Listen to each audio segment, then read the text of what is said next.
All right. We're back.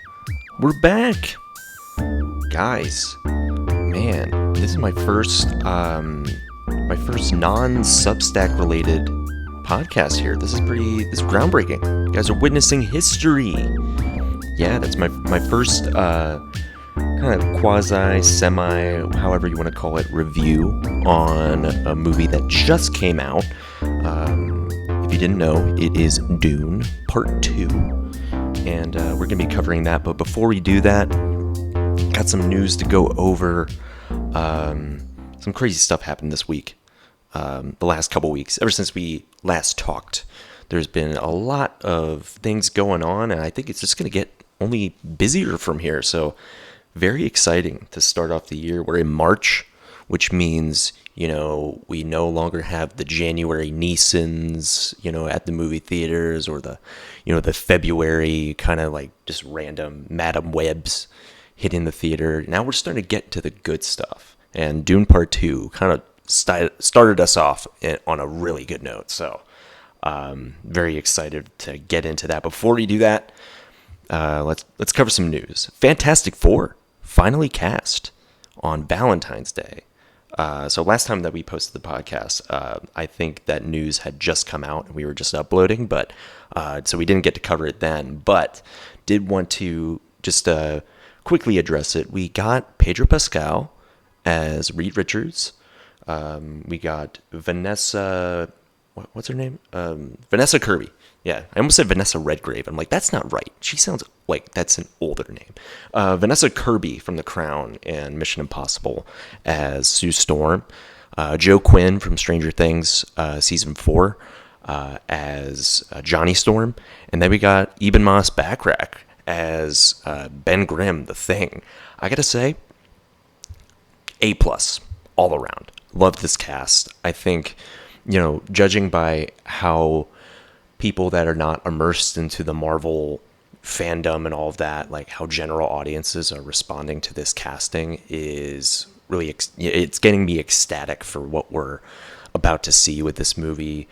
I think Matt Shakman's going to do a great job. It's a very WandaVision vibe, it seems like, and that makes sense considering he did WandaVision. So very excited to see like what that kooky, 1960s like freewheeling atmosphere is going to look like. But speaking of freewheeling atmospheres, oh my God, the Willy Wonka experience in Glasgow.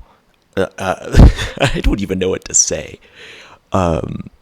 It's genuinely insane. And I just wanted to speak about it really quickly before we get into Dune, because like, you really can't make this kind of stuff up, right?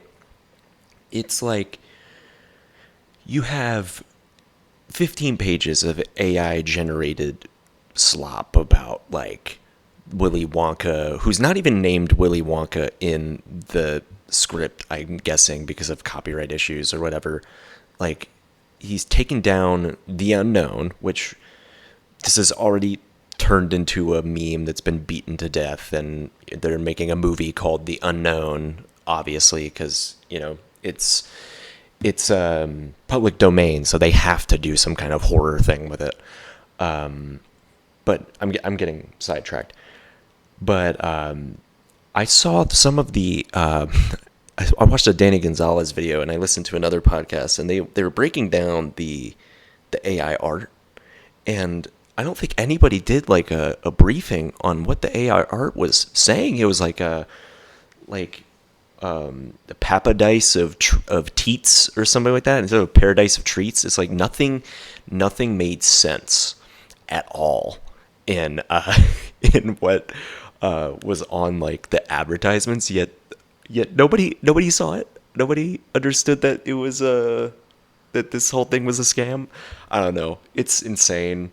I can't explain it well without just getting into detail after detail. So go look it up yourself. I think if you want a really good laugh, if you haven't heard about what's going on with the Willy Wonka experience, just type Willy Wonka experience 2024. You'll see some of the funniest stuff you're going to see this whole year. But then, last but not least, we got news of an American Psycho reboot, which is interesting, to say the least. I don't know if I'm excited or if I'm, I don't know, apprehensive. I can't tell yet. I think it depends on who they cast in the re-envisioning, because, like, obviously they're not going to do, like, sequel, like, that American Psycho 2 with Mila Kunis. It's absolute, dog shit. It's terrible. But that was back in the time where, they would just slap 2 onto everything that was successful in the 2000s, and then it would just be like a completely different movie, but they just put, a brand associated to it so that you would be able to sell it. It doesn't seem like this is what they're doing. They truly want to do a re-envisioning for the modern age. I'm just wondering who could take on that Patrick Bateman role. I mean, Christian Bale was, in his 30s at the time. So they got to get somebody that has that same kind of allure on screen. But I don't think they should go too big. I know some people were saying Glenn Howerton. I'm like, he could do it. He plays the serial killer type very well. But he's also, approaching 50. So we gotta, I think, we gotta just play that by ear, see who they end up casting. It might end up being a pretty interesting casting there. So we're gonna just have to wait it out, I guess, wait and see. So, but yeah, that's the major news that I saw this week. I'm sure there's some other things going on, but the biggest thing that happened this week is that I think I saw the greatest sequel in the history of film, and I'm not even joking. I'm not. I said to my wife, I'm like, that. Like, I was genuinely speechless leaving the theater for the immaculate experience that is Dune Part 2, because it reminded me of what it was like seeing The Dark Knight for the very first time. A sequel that is just enlivening everything that the first one did right, and then enhancing other elements that were not particularly present there the first time, and just like refining all around the blockbuster formula. And truly, I think when it comes to scale, Denis Villeneuve, like what his power when it comes to scale is, it has to do with how he contradicts the world that he is immersing us in. And, I felt all those contradictions, kind of rushing to the surface as I was trying to gather my thoughts when we got home, because I got home and she's like, "What? You look like, are you okay?" And I'm like, yeah, I'm just like, this is what it's all about, right? This is what, like, us going to the theater and embracing an experience, and seeing what can be done through art and creative expression and adaptation. Seeing that, it just really inspired me. So, like, I had thought of just these beautiful contradictions that Denis is able to inject into his films, and what I kept on focusing on was the introspective versus, like, the extrinsic, like, far-reaching ideas. So with Dune, and obviously I'm trying not to spoil anything, because I really, my my thoughts are, just go see it for yourself. I highly recommend this movie, obviously, but, like, there are giant swings in ambition that are necessary for Dune, because Frank Herbert's Dune, from the 60s, is a sci-fi epic that is almost like Game of Thrones in space, right? It's where Star Wars got its roots from. Star Wars is built on the foundation that is Dune. So, when people kind of talk about, like, oh, like, Denis Villeneuve, like, he should do a Star Wars film, it's like, no, he's kind of doing it right now.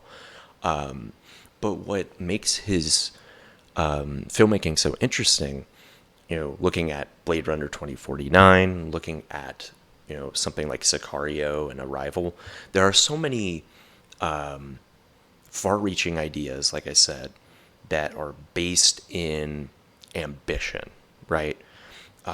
So there's almost like a myriad of themes that he's trying to harness all into one tone. Because you never see in a Denis movie, you never see it be unwieldy. It's all unified.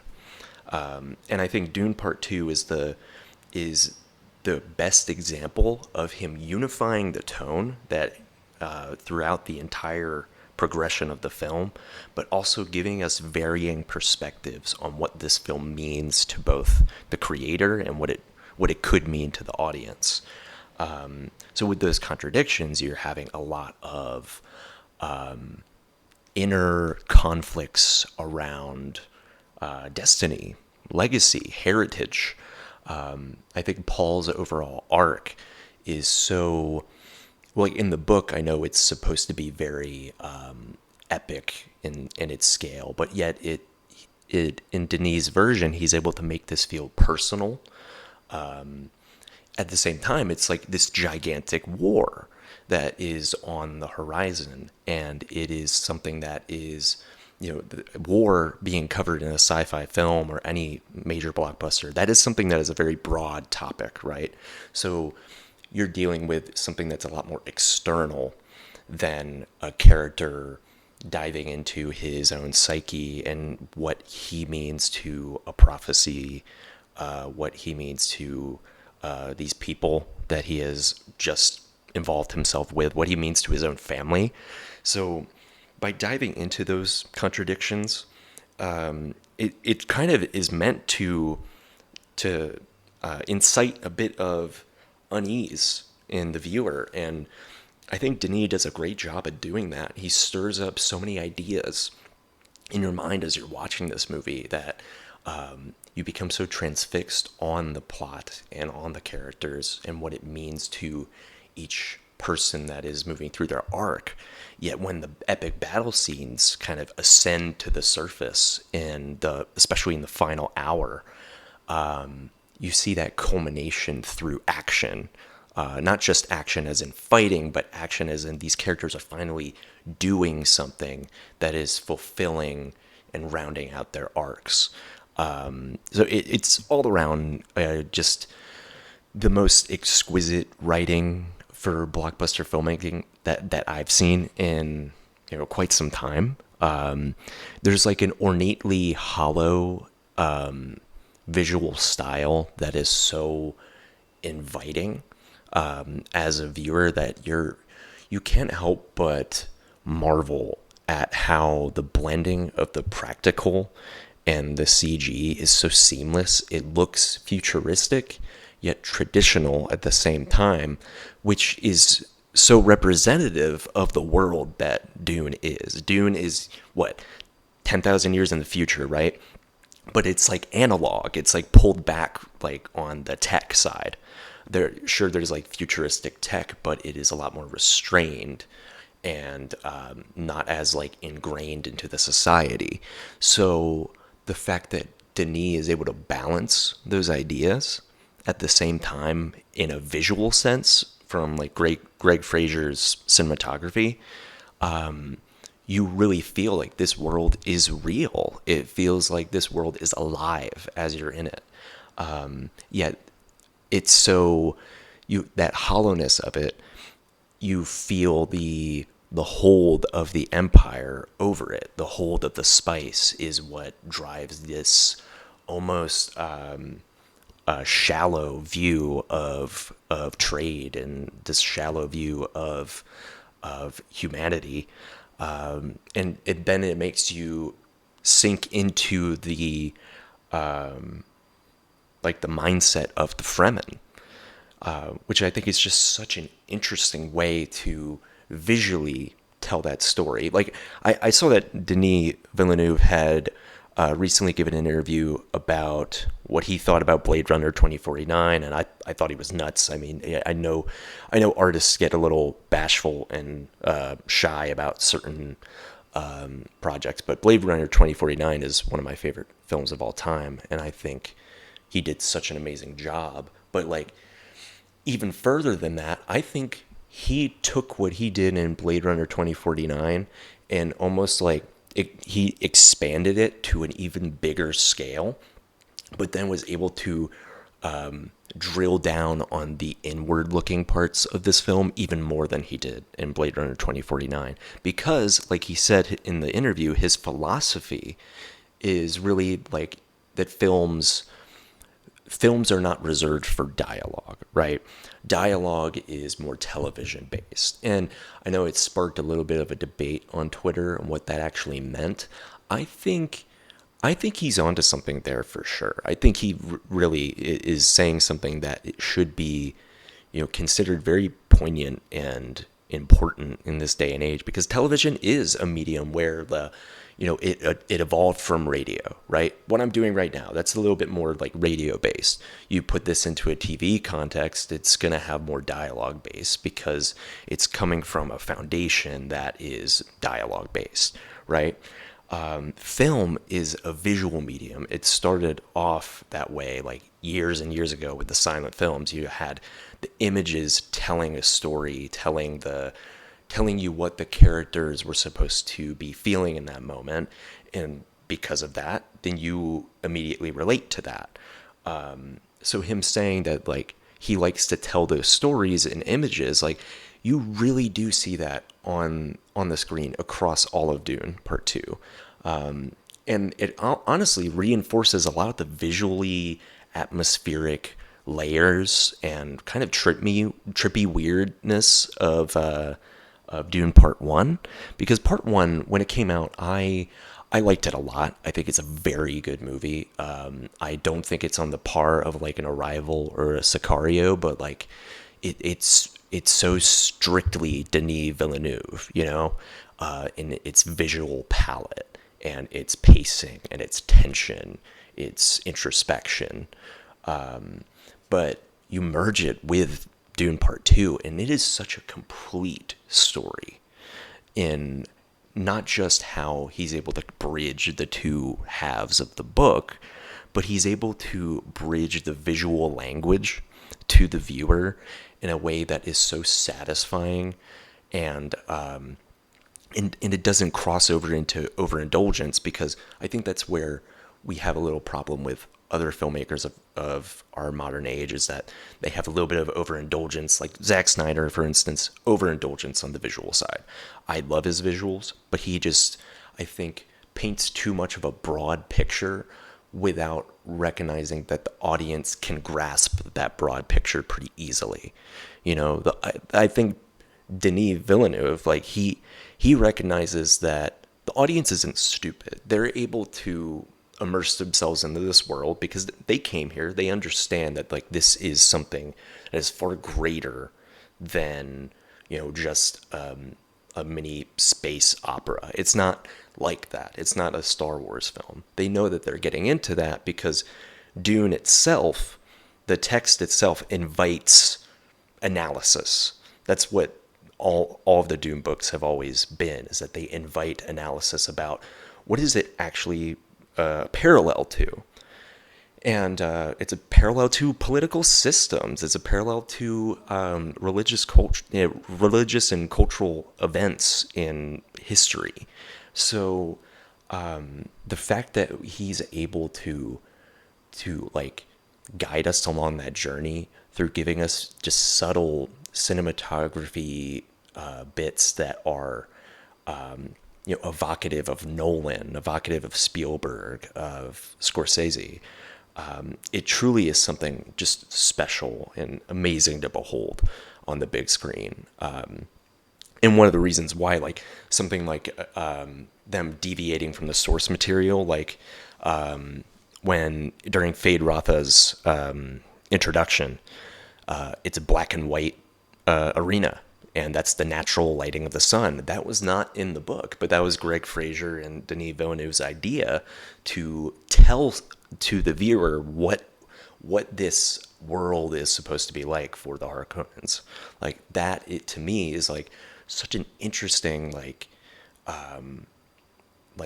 descriptive way of being able to tell your audience without like outright saying, well, this is why, because the sun here is white and all the colors are like inverted or whatever. They don't have to feel the need to over explain to the audience, because you can feel it as you're sitting in it, and the actors are able to translate that through their actions and through their motivations. Like, to get into the acting, Fade Rotha, I mean, come on, Austin Butler. I know people give him shit about the Elvis accent, but like, he's just really the vanguard status of the new school. Like that to me, him and Timothée Chalamet are the new face of Hollywood after this. Like, I truly think that once they get the sequel, Dune 3 eventually will come out within the decade, and it will be such a monumental box office hit, not just because of what's come before it, but because Austin Butler and Timothée Chalamet really have that box office power that Brad Pitt and Tom Cruise and Leo DiCaprio had for years and still have. So like, watching someone like Austin Butler take on Fade Rotha and just really harness a level of bombast that like parallels a lot of other characters' grounded performances. It's really like challenging work. I gotta say, I was very impressed. I knew he would do a good job, because I mean, Austin Butler, very good track record so far in his career, and honestly, his performance in Elvis is instantly iconic. But I wasn't sure if he would be good to an extent where he's overshadowed, or good to an extent where he overshadows others but in a corny way. But I didn't think he was corny at all. He was actually extremely menacing and terrifying. And I found him to be not only one of the best actors in this movie, because him and Chalamet and Ferguson and Zendaya as well are absolutely stunning. But I found him to be one of the best movie villains in quite some time, probably up there on the actual all-time rankings too, because he just embodies this almost like a bloodlust that's based in this desire for like a challenge, and desire for like a provocation. And it's almost like he wants you to dare him, basically, and tempt him. And I really like that, he plays into this unwieldy performance that is like fully fixated on almost being antithetical to what others are thinking that he'll do.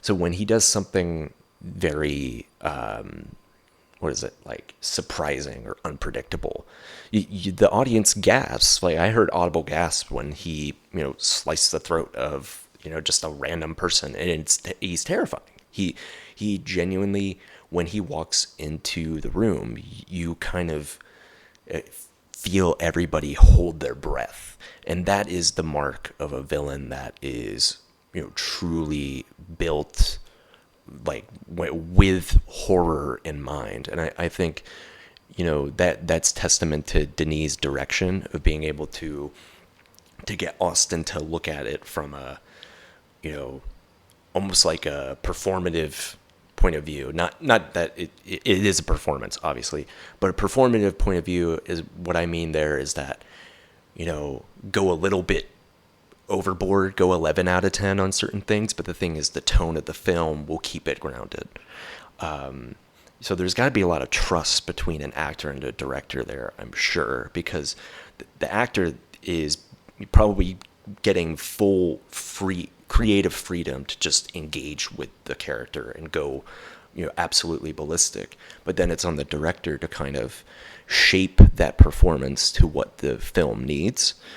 And what Denis Villeneuve is able to do, not just with him, but with all the other actors like Dave Bautista and Florence Pugh. He's able to shape their takes on these characters into a tone that is just, like I said before, so unified that every single bit of this world, it feels like it all fits together. It doesn't feel like there's disparate parts where, these two characters are overly serious, but this character is absolutely loony. It's like, no, they feel like they all could and should coexist, and that's why it all flawlessly works. I mean, you have the Oscars Avengers, basically, at your disposal. You got Josh Brolin, you got Javier Bardem, Christopher Walken, and then you got all the new school, Timothy Chalamet, like Zendaya, in probably her best performance of her career.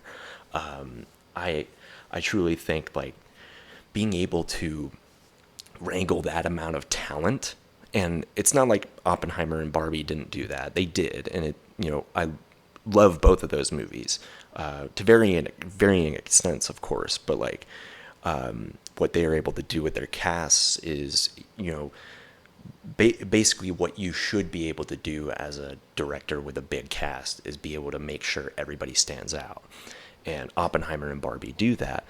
Dune Part 2 does that as well, but it feels so much more like an intersectional event. Like, it feels so much more like this is a kind of a canon event in cinema where you have these like these performers that for the last 20 years have been in consistently high quality films. Like, you got Josh Brolin, that, Oscar-worthy films all the time, Oscar-nominated films, but then also he's on the vanguard status when it comes to blockbuster films because of his performance as Thanos. You got Javier Bardem, Oscar winner, but then shows up as a James Bond villain. You got those guys almost like they're passing the torch in a way, where they're taking this huge backseat and letting Timothy Chalamet really drive this story forward, letting Zendaya and Austin Butler drive this story forward in a way that, like, really complements the film's almost like obsessiveness with the younger characters and their ability to shape the future. It kind of is like this parallel to the real world, where in the real world, like, these characters, these actors are the future of cinema, whereas Paul Muad'Dib, like, and Fade Ratha, like, they're kind of setting out like the like carving out the path for the future of the houses. So I just found that interesting to kind of embed that into the overall tone and vibe of the movie. I don't want to get too into it, because if I go too far into it, I will spoil things, and I do not want to spoil this movie for you. Please go see it if you haven't seen it already. Truly, just a magnificent experience, a jaw-dropping, just visual feast of a film that is unrelenting, is rewarding, challenging, and harrowing at times as well. I think it channels the best elements of filmmakers like Kubrick and Nolan, even a bit of like some Hitchcockian horror bits that are like that are just kind of flash in the pan brilliance, and how they're able to evoke such like intense feelings, but then kind of drop you back into the immersive, world-spanning tone of the film. So, like, I think you should go see it. I think the sound design, if you see it in a Dolby theater or IMAX, highly recommend, because the sound design in this film, absolutely stunning.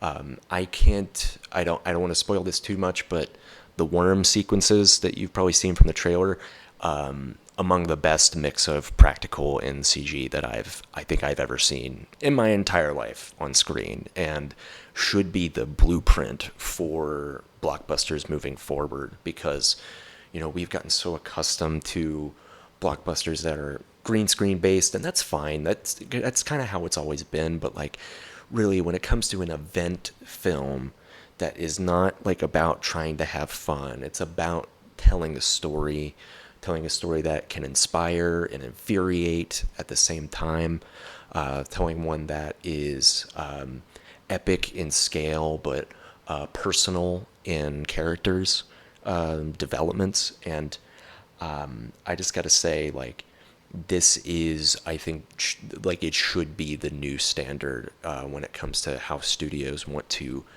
consider their viability when it comes to something that they think that audiences are going to respond to. Because audiences, ever since Barbenheimer, ever since COVID started to lighten up, it's all about the quality.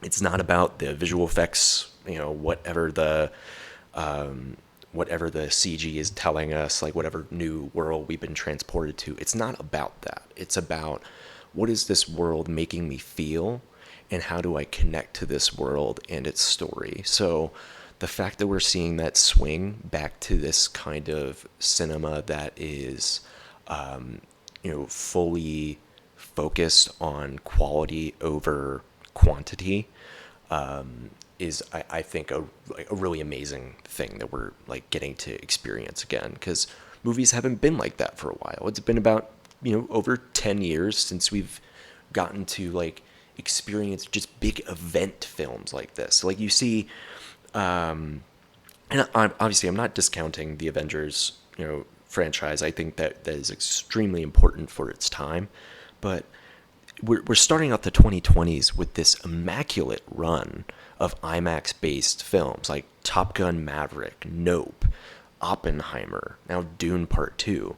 And it's like, what else are we going to get moving forward as more filmmakers get inspired by how audiences are flocking to these films? I think we're heading towards an incredible, rest of the decade when it comes to this. So it will only get better from here. But yeah, Dune Part 2. I realize I have been talking for 30 minutes straight about this, but I mean, come on, man. It's Dune. Am I not going to talk about it? Oh, hey, at least it's not an hour though. But hey, I'm gonna wrap it up a little bit. But first, line delivery of the week. My line delivery of the week for Dune is from Dune Part 2. May thy knife chip and shatter. When you hit that part of the movie and you see it, you're gonna want to cheer. It's so awesome. It's so awesome. I'm literally about to cheer right now. I'm just reliving it in my head. It's so amazing. But yeah, I'm gonna leave us off with some recommendations and some skips though before we call it a day. And yeah, Rec 1, True Detective, Night Country. I got recommended this by one of my best friends.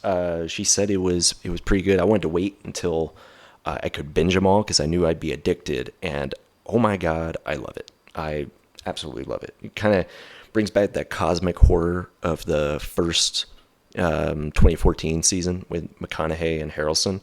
And yeah, it's such a fresh take from Issa Lopez. I'm really blown away by the dour tone, this haunting, unsettling atmosphere that is just like very creepy and kind of like demonic. I highly recommend it if you haven't seen it. All 6 episodes are out right now, so I'm halfway through and I am clueless on this mystery. So we'll see how it turns out, but I'm very excited to see how they like weave it into season 1. If they're planning on weaving it fully into season 1, I'm not sure, but very cool stuff. Another rec. My wife and I, we were celebrating her birthday this past weekend, and we were browsing Netflix rom-coms. We just wanted to watch something light, watch something happy. And we watched Set It Up with Glenn Powell and Zoe Dutch, I think. What's her name? It's like from 2018. I'd never seen this movie before, and they never market it anywhere. We just kind of stumbled upon it. And damn, I loved it. it was so funny. It was just so charming and witty, and I loved the script. It was like Lucy Liu and Taye Diggs are in it. Yeah, Glenn Powell, just absolute like charmster. I mean, the guy is just like got this great sensibility to him. This kind of everyman feel to him, but he's also got this comic wit that is really inescapable. I really liked it. I really liked it. So if you haven't seen it, highly recommend.